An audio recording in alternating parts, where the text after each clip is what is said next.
Greetings and salutations. Thank you for lending an ear to The Voice of the Times for Thursday, August 19, 2021. For today's editorial, comments on becoming.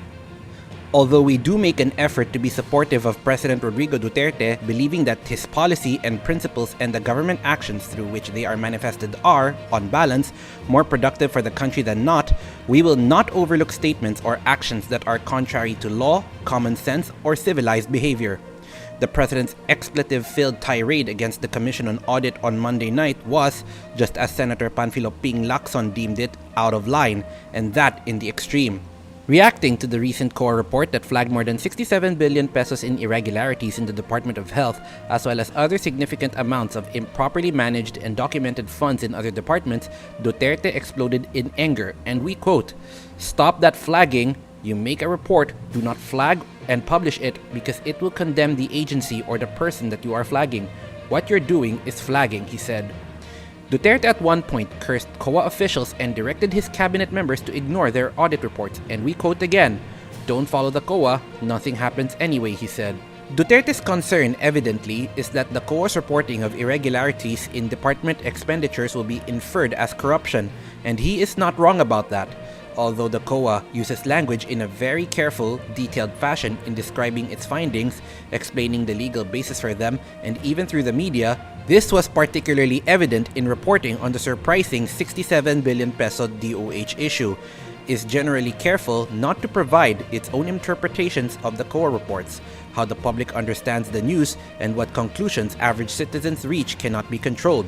The COA's job is to report to taxpayers whether or not their money is being properly spent, and if not, the reason why expenditures are contrary to established rules and procedures.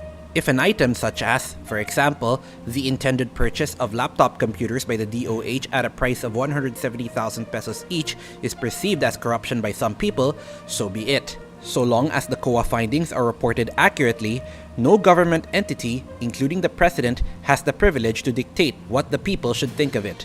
In addition, as has been pointed out by numerous lawmakers and others who have criticized the President for his remarks, the COA is a constitutional body that is legally independent within its area of responsibility and is not answerable to the President.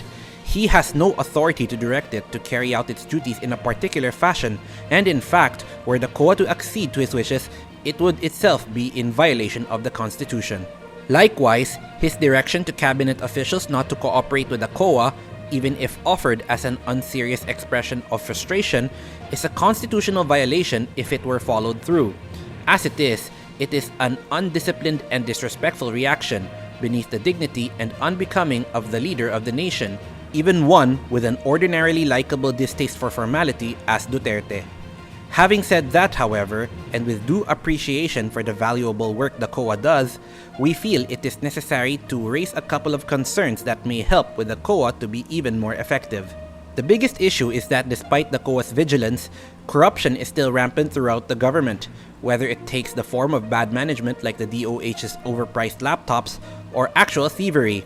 The ultimate point of the COA's flagging of irregularities is to educate government offices on the proper handling of public funds, but this is evidently not being achieved. The COA should conduct an assessment of its methodology, including the follow-up on deficiencies in departments' expenditures to see where improvements could be made.